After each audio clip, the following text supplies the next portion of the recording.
من النساء إلا ما ملكت أيمانكم كتاب الله عليكم وأحل لكم ما وراء ذلكم وحالا نهرب هم برسل والمحصنات من النساء ريوبة رساب جيب وربة بين حرمي يجمع غرب رسلو سبب بنوليرتا إلا ما ملكت أيمانكم سو نانو غندا كو جودي مون جي debbo ko desano nder hefreebe he haade wadi o dahama hen so dahama tan ngal dogal boni ngal natti wonde dogal hankadi ko yanti e jungo julbe hankadi so jomum tan rewta ha wala isbraw tan ha yenne debbo ala sowaki daktani mama kitaballahi alaykum ko haala do en harmi ko bindol Allah e dow modon ko Allah windi dum mana Allah farli dum e dow modon koy woto andes ko ne harmi amon resde dum wa halalakum o mo dagnani on ma wara azal ko tagal ko haala do ko haala ko tan ko heddi ko en dagi kala ko na ko haala do ko en dagi hankadi an tabtaghu bi amwalikum bel dartana jawdele modon gila teŋeji e ko nandi hen dartin hen muhsinina rewɓe sangotoɓe ɓe ganduɗa haaɗo e dewgal gayra musafihina taw wona rewɓe jinoɓe andi arabeɓe nden joni sifaji dewle kewɗi ƴamoye rokke no way o sahani ɗum ko hen gotal debbo ara rokkire hoore mum worɓe sappo walla nandi hen garɗo fof yettomo ka fof ɓe tintodir noon so tawi o ƴetti hen reedu so jibinoyi o noddaɓe kamɓe fof o wiya kaari ko an jeyi reedu ndu an jeyi ɓinguel nguel on wawa salade ɗum ne wodno walla joom galle wiye joom suudu muɗum ƴeew kaari jokkodira e mum e nder on sahaa joom galle wasi yettade mo ha ƴetta rewde on joom galle jokka golle ɓinguel nguel wiya ko ɓinguel makko ko joom galle o ɗum fof ene wodno walla joom ƴetta suudu ƴetta nokku tan debbo o ko nokku mum garɗo fof ene ƴetto ɗum ɗon ne yoɓa ɗum fof ne anda e sahaji nden e saha jahiliya ɗum ɓen no mbiyete musafihine en gaɗa goto fof yettade ɗumen joni noon debbo o taw desareɗo wonano gorko o tan caŋiɗo wonande gorko o tan taw worɓe jahata e mum ɗum woni gayre musafihin famastamta'tum bihi min hunna kala no dahmiɗon e mabɓe mana kala jomum nde resi debbo ndi foti dahmirade e muɗum fa atuhunna ujurahunna gadde jobdiji mabɓe mana teŋe ɗe so tawi dogal haalama alay sago teŋe mbaɗe ɗum fari tan ko farilla mbo Allah farli e dow desowo o alay sago teŋe mbaɗe so jomum yettima debbo tan han kadi teŋe ɗe fof mbaɗɗima wala junaha aleykum bakkat ala e mon noon fima taradaytum bihi ko kawruɗon e ko melodirɗon min baadi farilla caga farilla o farilla o kañum ko neeɓal men kelde wiya caggal toon kala ko mbaɗon hawrede basi ala hen inna allaha kana aliman hakiman Allah kam ko miyetama ko gandu kadi ko karallo manta gonde o mandi kadi holno yarte holno waɗirte ha fewanaɓe ɗum waɗi kanko tan foti wadde sariya yimɓe en ndewa hen sabu kanko andi yimɓe andi holno moƴƴirte yimɓe he wa man lam yastadi minkum ɗawlan wa man lam yastadi minkum kala mo heɓani e mon mo heɓani ɗawlan hattan mo dañani hattande an yanki hal muhsanatil mu'minati wawde resde rewɓe julɓe rimɓe so jomum dañani feere no resiri ɓen fayi mamata kay ne wodani jomum resde e horɓe he min fitaki mu'minata ɓe sukamu rewɓe taw julɓe kam korɗo juulɗo so tawi neɗɗo dañani no resirdimo no seeri no woni resa korɗo wallahu a'lamu bi imanikum Allah ɓuri andude liman moɗon Allah ɓuri andude mbaɗon hen ba'dukum min ba'din onon noon e maɓɓe fof onon rewɓe fof ko on gotum de rewɓe jalti worɓe worɓe jalti koye rewɓe he onon fof ko on gotum woto mbiya oɗon ɓurno resde horɓe ɓe koye mon ɓe jeeya so tawi joomum daña feere ko dimo kay yo res korɗo fankihuhunne nde seeɓe noon kamɓe rewɓe ɓe fof bisne ahlina secteur joomiraɓe e alhaali maɓɓe bandiraɓe maɓɓe so tawi korɗo ko kalifa mum rokkirta eyyi so tawi ko dimo ko waliyu mum rokkirta ɓe kadi wawa dogal wawa amnade taw waliyu tawaka mana debbo wawa rokkirde hoore mum e dogal alay sago waliyu mum kañum rokkirta ɗum wa atuhunna ujurahunna totteɓe jobdiji maɓɓe mana teŋeji maɓɓe bil ma'rufi no hanirtani wona joomum yo muñe ha ɓooya ha ɓurta walla usse ha famɗira ha ɓurta yo waɗ no fotiri no haniri muhsanatin gayra musafihatin wala mutikhidati akhdani tawreɓe muhsanatin ko saŋiɓe mana kaɗa worɓe ɓe tan gayra musafihatin ɓe gona jinoɓe taw goto fof ni wawi yettade ɓe wala mutikhidati akhdani kadi wona joomum joguiɗo kadi sehil andi musafihatu woni mo foltotako goto fof ne wawi yettade ɗum amma mutikhidati khidnin ko joguiɗo sehil goto on ne ara e makko on tan noon taw goɗɗo arta hen on tan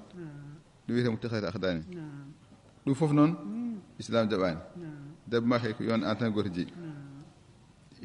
ittikhadu khidni ala hen sifa ala hen fa ida uhsinna so tawi ɓe ndesama kamɓe horɓe ɓe ɓe naati e sange dewgal faynatene bi fahishatin so ɓe gaddi ajande hono jinaɓe so joomum jini nanggama hen fa alayhinna nisfu ma lahum hasana adab kamɓe ɓe pawete ko feccere ko dimo faweteno ko aɗa andi debbo dimo kam so tawi resaka so tawi jini fiyete ɓoggi temdere amma soko desaɗo waɗata kaaƴe ha maayi so yama feccere no firti ko wawi feccade ko mayde feccera ko waddana mayde joom fiyer tan hay sinno ko desaɗo wartaka fiyer tan fiye ɓoggi capan joyyi dhalika ɗum resde horɓe ɓe liman khashiya al anata minkum ko kulɗe mon tampere no feewi ne huuli hay so resani ne wawi hay jinde ɓen ɗon mbiyete ne dagana resde horɓe hay ɗum nde wo an tasbiru khayru lakum so muñanno ɓuuri so muñanno ɓuuri moƴƴande on saabu sa resi debbo korɗo sa jibdini mum ɓiɓɓe mum gonta ko maccuɓe e tawi ko maccuɓe kalifa makko o wonta maccuɓe ma an ɗum waɗi ko hebbinde maccuɓe tan wadde resde rimɓe ɓuuri jomum muña ha heɓa debbo dimo ha ɓe resirdimo resa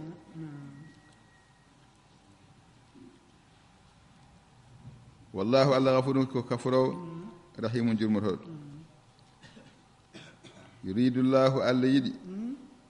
ko li yubayyin lakum ha labtan on o yiɗi ko feññinande on sériyaji makko ɗi mbawon rewde hen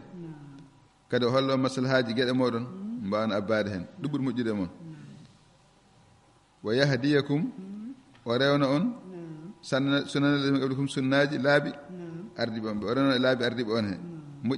moƴƴiranoɓe ɗin laaɓi o rewna on hen ko ɗum o yiɗi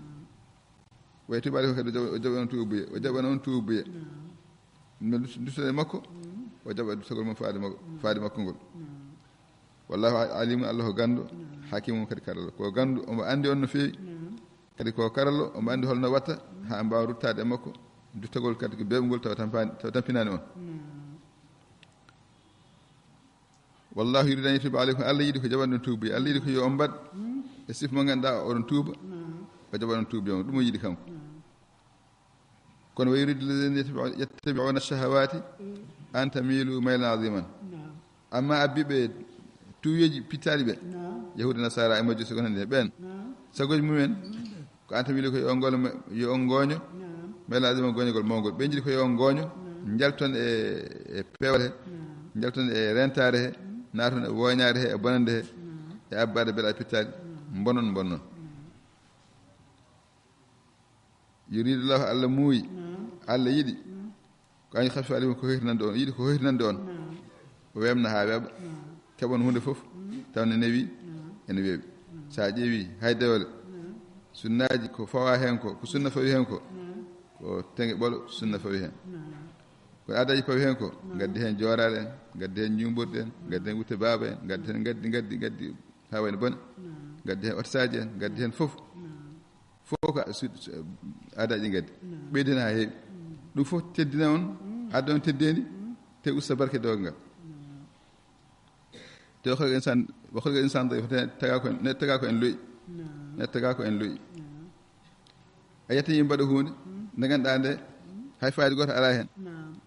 kono tawde yimɓe ko waɗoɓe tan andi ka baɗowo te fayida fof ala hen nafoore fof ala hen moƴƴere fof ala hen lorde neɗɗo way noon bolle puyɗe ne wawi mawni neɗɗo ha mawna yimɓe fof te taw bolle puyɗe ya ayyuha alladina amanu e mon gonɗinɓe Allah la taakulu amwalakum woto ñaame jawɗele moɗon baynakum e nder moɗon bil baɗɗe e dow mere neɗɗo woto ñaam jawdi jandi e dow mere riba kay ko mere ñamɗa ujunere jaɓa ujunere temeɗɗi ko firti honno noon woto mbaɗe noon walla joomum wujja walla hefta jawdi jandi yaha ñaamoya e dow mere woto mbaɗe noon illa an takuna tijaratan sonan taw wona ko julaago so jawdi ndi yeehi woda ko nde addi yo ɗum wona mere han kadi an taradi minkum kadi taw oɗon kawri oɗon beela wona ala sago aɗa jogii haalis ma kanko yiɗa yeede mbiya ala sago yeema kepta totam haalis o wona ɗum yata mo yiɗi yeede anna ɗiɗi sodde tawa coodo wona ala sago mum jeeya wona ala sago mum taw goto fof ko ne wela wala taktulu anfusakum woto mbaɗe ko e moɗon woto naata e gueɗɗe ganduɗa ne gaddanoma mayde cigarette aji en adde cancer aji e gueɗe mbaɗe noon woto mbaɗe ko e mon inna allaha kana bikum rahima Allah kay sikki ala ko jurmiɗo on no feewi sa yimo haɗon gueɗe kala ko Allah haɗi en ko lor men woni hen kala ko Allah yamiri en ko nafoore men woni hen kanko tigi yurmi en ko alda e cakan wa man yafal dhalika kala baɗɗo ɗum noon ko haɗa ko waɗi ko haɗa ko udwanan e dow jaggidde jawni andi fotani wonde kono teyi waɗi wa zulman e dow toñde fa sawfa nuslihi naran on mamin cumɗum jeygol baɗɗo ni en tooña ene hefta pourtant ala ko wawa e mum ne waɗa ko wela ma o andu ala ko o wawi ma Allah sumimo jeygol wa kana dhalika ala allahi yasir ɗum ne weeɓi Allah satana Allah e bata en teccani bu so ɗon goɗɗito kaba'ira mawɗi ma tun hawna anhu kaɗata ɗon ko bakruji mawɗi ko ene warde yimɓe en jina en wona e guyikaji takkude neɗɗo ko waɗani fawde neɗɗo ajande e gueɗe mbaɗe noon so nentimi ɗen gueɗe no kaffir ankum siƴata ko min jaafo bakri tukosi bakri keddiɗi min jaafo on ndeke sa ɗerata bakri moƴƴi tan tokosi a wawa dadde ma ƴeew ma même sare nak ɗen gueɗe fof tokosa Allah wawi yafade Allah wima yaafa safi bonɗi mawɗi tan o yaafo tokosi ɗi kadi wonde ko min nanno on mbaɗa xana kadi won natirde teddude min nanno natirde teddude hono aljanna Allah hawrinaɓe wala tatamannaw woto ngoode ɗe woto jiɗe woto mbiya oɗon pooɗano ma faddala llahu bihi badakum ala badin ko Allah ɓurniri hunde mum e dow woɓɓe ɓe so Allah okkiɗo laamu rokkanima wori a añanamo laamu ngu walla aɗa heɓta walla a tikkanamo wonko Allah lokki oɗo oɗo kanima an woto wi aɗa añiramo ɗum walla haasidamo hen walla konandi hen woto won noon ko Allah okkimo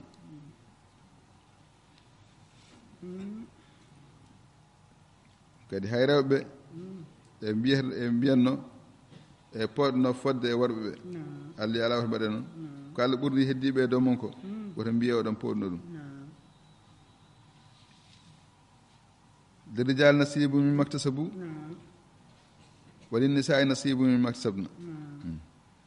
للرجال نودنا وربنا نصيب غدال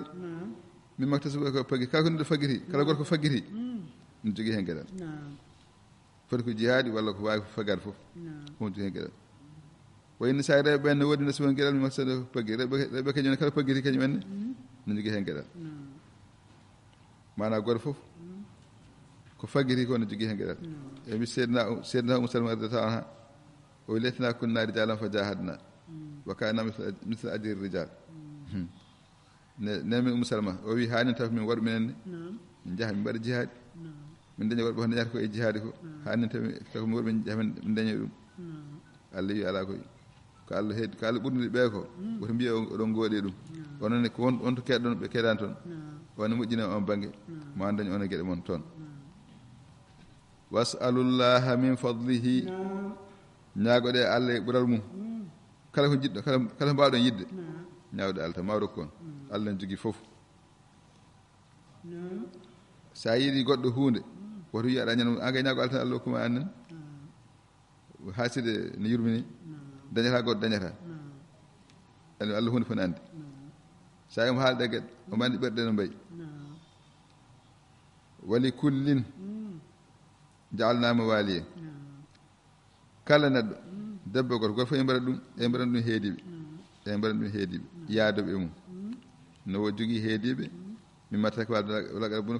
koye jinnaɓe gacci e ko bandiraɓe ɓadiɓe gacci mana kala neɗɗo mayɗo no jogii bandiraɓe helɓe mum ɓen jeeyi gueɗe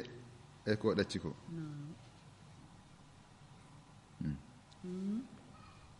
walladina ɓen aqadata aymanukum ɓe ganduɗa juuɗe mon ne piɓodiri oɗon gadodiri oɗon mbaddi hilfu oɗon mbaddi aadiji guila jahiliya ko nandi hen ɓen fa atuhum nasibahum dokkeɓe gueɗel mabɓe kamɓen ɓe kaldun ɗon jomum aadiri e goɗɗo en rondiri e muɗum so tawi jomum yi waɗi ayɗum ɗon caggal ɗum firtoyama Allah wi joni bandira ɓadiɓe ɓen tan jeeyi ɗon mo jeeyaka hen fof jeeya e doni he inna allaha kana ala kulli shay'in shahida Allah hunde fof ne seedi e nde ñawre kam ittama Allah wi bandiraɓe jiidaɓe ɓen tan jeeyi ronde neɗɗo arrijalu worɓe qawwamuna ala nisa kañum woni darantoɓe rewɓe kamɓe woni darantoɓe rewɓe kamɓe poti wonde joom galleji en kamɓe poti wonde joom konngol e nder galle he ɓe neha rewɓe ɓe ndewnoɓe laawol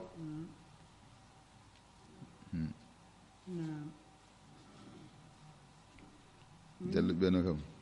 Allah fabra bima faddala llahu ba'dahum ala ba'd sabu ko Allah ɓurni hunde maɓɓe e dow woɓɓe Allah ɓurni worɓe e dow rewɓe he ɗum waɗi ko ma fof min awari kadi ko kamɓe ko nafgata jaɗɗe maɓɓe gorko kañum waɗata teŋe kañum addata debbo kañum ñamminta kañum holtinta kañum mahata honna debbo ɗe gueɗe fof sa ƴeewi ne mbiya kodi gorko foti jogade konngol e nder galle kono gaddaɗo ne teŋa ne ñammine ne yarne wona kañum kadi jeeyi galle kadi wona jamirowo kaɗo e nder galle yo ɗum jiiɓa fotani waade noon e fo sali hade reɓe moƴƴuɓe ɓe noon ɓen gantata ɓen gonata gantata ko ɗoftiɓe gonata ko ɗoftiɓe reɓe moƴƴuɓe wona ko ɗofti joom galle gonata ko ɗofti joom galle ɓen jaɓata wiide ne gona haali faɓe nder galleji he ɓen kedda ko less joom galleji mumen keɗoto ɗumen hafizatun lil ghaybi kadi renoɓe kala ko suuɗi ko e nder maɓɓe ko ɓe jaɓata goɗɗo yiya ɓe jaɓata goɗɗo heeɓa joom galle maɓɓe tan yiyata on tan heɓata bima hafidallah sabu ko Allah reeni ko Allah reeni eɓe ndeni kamɓen Allah wi ɗum reene kamɓe ɓe ndeni no Allah wirni wallati takhafuna nusuzahunna reɓe noon ɓe kulɗo no jogori suurade on jii joomum watti ñaadde hankadi watti dugde watti jiiɓade watti on jii maale e mum ko jogori yaade ene suurto fayduhunna mbaajoɗe ɓen yoɓe ndento yoɓe kul Allah yo jokku koɓe tawi ko yo nde cuuɗi maɓɓe mbaajoɗe ɓe so waajo o nafi moƴƴi so waajo nafaani wahjuruhunna fi madaji ewa mbason deldade e maɓɓe joomum salo wondude debbo he e lees ɗum kadi ɗum waajo won heen haa ngarte laawol so ɗum nafi moƴƴi so ɗum nafaani wadribuhunna piyeɓe piggal noon ngal wona lorwal no feewi aɗa anndi wiyeede ni nde fiyeede ɓuri wareede sabu gorko desɗo o wonno juma ko salortomo wonno tampirta on wayade reɓe janamɓe te toon so nanngama toon ko jooɗi ko wareede waɗata ɗon ko wareyeede pigal ɓuri wareede fiide ɓuri wareede wadde fiye debbo ha heɓa ɗum ɓuri kanko wareye ko ɗum wonɗo yettoto jom foti ko waajeede so moƴƴini so tawi ronki waajo o ƴeewa accude balɗe mum seeɗa o ƴeewa so moƴƴi so ronki noon pigal no wawi hejje heen kono no pigal wona ɓurtingal noon fiide ngata ɗeɗɗa kam ɗum kam ɓurti fa ina ɗanakum so ɗoftima so hino reɓɓe ɗofti on so yi reɓɓe ɗofti on eɓe jaɓa jettotonɓe so ñamri e mbaɗa so kadi eɓe goppa fala tabgu alayhinna sabila on dartiraɓe maɓɓe hankadi woto dartiraɓe maɓɓe hankadi woto ƴeewe laawol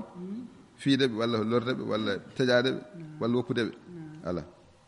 ɓayde joomum en ɗofti no jamma ko mbiɗa ko annen tinno wallu joomum no deeƴiri e suudu muɗum inna allaha kana aliyan kabira ganda ko Allah won towɗo sa paani toñde debbo pourtant wawi ɗum ganda Allah wona won towɗo ko Allah won towɗo kadi Allah won mawɗo guel makko fof pamɗani so yamiri hunde tan sa ndentoɗa ɗum mbaɗa ewa ɗum ko tawi wodi debbo woni jiiɓiɗo kono gorko ken jiiɓaki ene kono rewi lawol debbo woni jiiɓiɗo ɗum ni waɗirte joni woni xiftum sigaga beno so on kuli sigaga beno luura hakkude maɓɓe joni gorko e debbo fof hankadi goto fof jiiɓorima banggue ɓe luurdi hankadi on kuli luural ngal fabasu hakma min ahlihi wa hakma min ahliha ƴeewe neɗɗo kaqqilɗo to banggue worɓe ga e neɗɗo kaqqilɗo to banggue rewɓe to ɓendiɗo jaaha joddo jewtina gorko o jewtan debbo o beɗo gatti hakkillaji maɓɓe ɓenno seyi jewtidi so pamodiri e hunde ɗum waɗe so woni ko wonti lor hankadi tawama fewata kala ɓen pamodiri to banggue ɓoorigu e ko nandi hen ɗum waɗe kono in yurida islahan sey tan ɓeeɗo jiiɗi moƴƴinde joom banggue gorko e banggue debbo ɓe arɓeɓe ɓe jiiɗi moƴƴinde yo figillah bene ma lor kawral hakkude maɓɓe sey tan ɓeeɗo jiiɗi moƴƴinde ma Allah moƴƴina waɗa kawral hakkude maɓɓe inna allaha kana aliman khabiran Allah kam hunde fof ne andi hunde fof ene humpiri sadakallahu alazim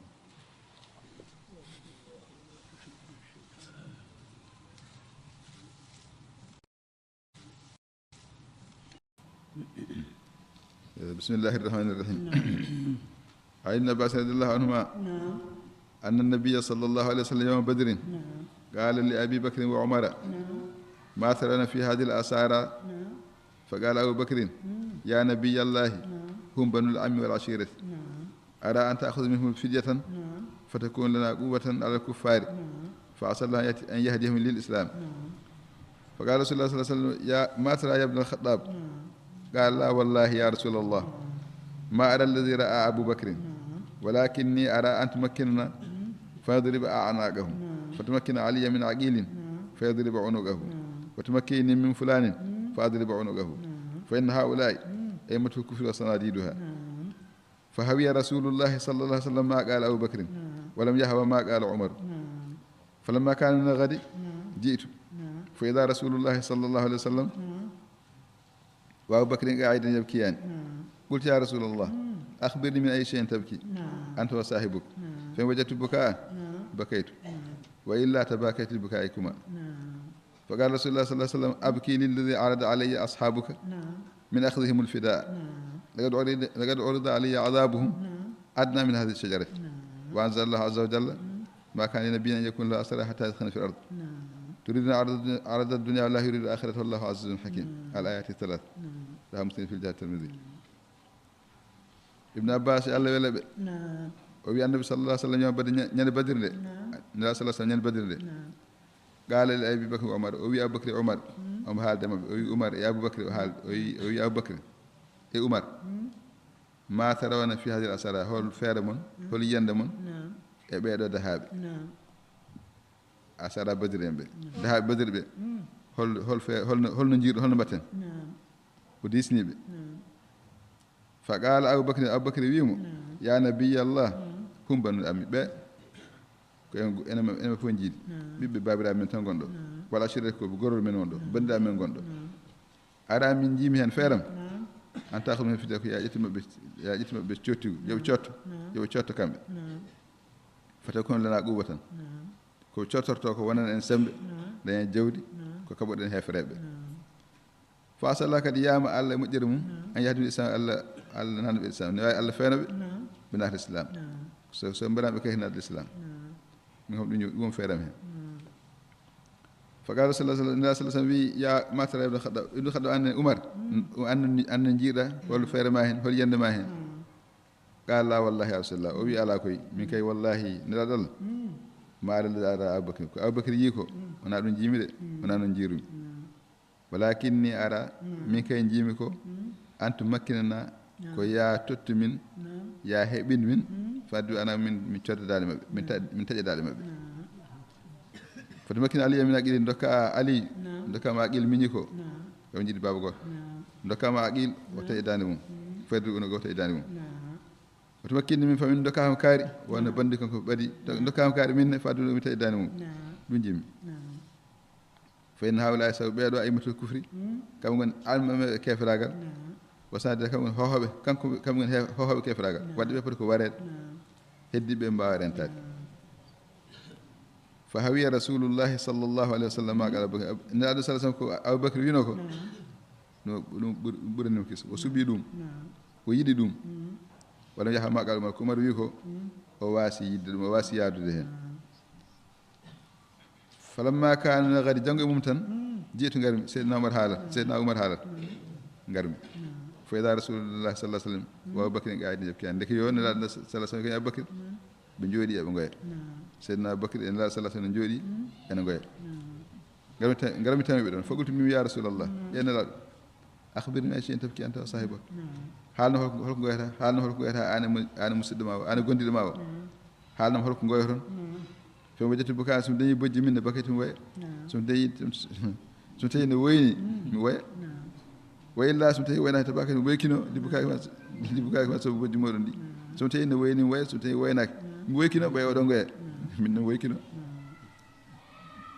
فقال رسول الله صلى الله عليه وسلم أبكي لله أرض علي أصحابك من خدم الفداء مي كان غيم كوم سيما بكم بينو يمي جتو تشوتي وند بي دهاب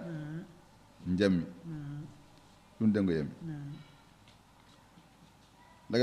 lagad urida alayya azabuhum ko ponno leftade ko mo hollama dum adna min hada shijab buri akili be dal kamni mi yidi buri be dal kili kiyam jiwni leftade mo jogorno bonirde no wano bonde dum non ko dum go yami do. وأنزل الله عز وجل الجبن وأنسها ما كان لنبي هانناني النبي أن يكون له أسرى ودنيا دهاب وواسا وردب ونامدو تشوتيغو فران وند فران حتى يدخل في الأرض هاو جور إيام إليه fonno ko so reñide haa ɓe yo warɓe no Umar wino ni noon fonno wadde turde arde onon jiɗɗo hokkaake aduna ɗum woni haaju mon wallahi yiɗa Allah haaju mum ko lakara Allah haaju mum ko lakara hefre ɓe mbare ɗo ko fuɗɗode wonno on jihaadi garano tan konuji ɗiɗi kuccodira e lislam ɗon ardi wadde on pooli on nangiɓe hefere ɓe mbare heddiɓe mbawa hulde on wallahu azza Allah pollo hakimu karallude caggo ɗum noon ko fuɗɗode lislam wonno ko ndi ha ɓoyde ɗon nakka lislam heewi doole watti folde no feewi Allah fe maman nan mbawde ma fiɗa so en jiiɗi jafoɗamɓe so en jiiɗi mbiya yoɓe cotto ɗon hay warde o haalani ɗe ayde ɗe jippi Allah wi hen hanna annabi dañde dahaɓe sona juura hen ƴiƴam ha leydi ndi fo leppa sabu kamɓe onon haaju mon ko aduna kaake aduna Allah no haaju mon ko laakara o Allah ko polɗo Allah ko karallo o wi sonani deftere immirinde to Allah Allah ne windi toon onon ma on dagnane ñamde janle sonani ɗum ko mbaɗɗon ɗo ko ma lefte muusde lefte mawɗe keɓanno on heen nden noon ñaamme ko keɓɗon e janngal hee ko en laaɓi en seni ko ɗo yimɓe dagnana ñaamde ko keɓi e ndeer jihaadi rawahu muslimun fil jihaadi wa tirmidi an abi hurayra radiallahu anhu an nabi sallah sallam qaala lam tahilla alganaimu li ahadin suudi ru'usi min qablikum ka tanzilu naaru min alsamai fatakuluha falamma kana yawma badrin waqa'u fi alghanaimi qabla an tahilla lahum فأنزل الله لا كتاب الله سوى نفسكم فيما أخذتم عذاب عظيم رواه الترمذي بسند صحيح نسأل الله صحة قوله في آمين أبو هريرة لهم وبي النبي صلى الله عليه وسلم قال بي لم تحل الغنائم جنل من أدغنا لأحد هاي غور سود الرؤوس بلا بكوي هاي غور جنگل من أدغنا من قبلهم كأردي ونن لجن الله صلى الله عليه وسلم ستي جهادي ودين سي بولي kala ko heɓa janle elentite ko ɗo gotel ka tanzilnade jangi jippo mina sa immode jangi immo e dow asman arafta akula ñaama koye heɓa kofo ha laaɓa ɓe ƴeewa jangi ara suma ɗum ha laaɓa ha royta ni wattano falama kañama badde joni ñande baddede arde wagga o filganami yimɓe keeɓi jani e janle he gone ƴettude kutoro qabla an tahilu hadde heɓaɓe dagnanede hade ɓe dagnanede taɓe puɗɗi hutorade fa anzalallah Allah jippini lawla kitabu min allahi sabaga sinno fo wonano deftere immorde Allah ne ardi wonde ko on rokketeɓe ganaim so nan ɗum lamastakum fima khatum ma heɓanno on sabu nanguɗon ko ma heɓanno on hen adabun azim lette mawɗe kono noon on dañi san sabu ene windano onon ko rokketeɓe jangga won ñaame ko dañɗon hen ko ewa ene laaɓi ene seni rawa termidi bisanidin sahih nasallah sihata qawli e ñaago Allah sellude konngol wa fiile e golle fof amin sadaka rasulullah sallallahu alaihi wasallam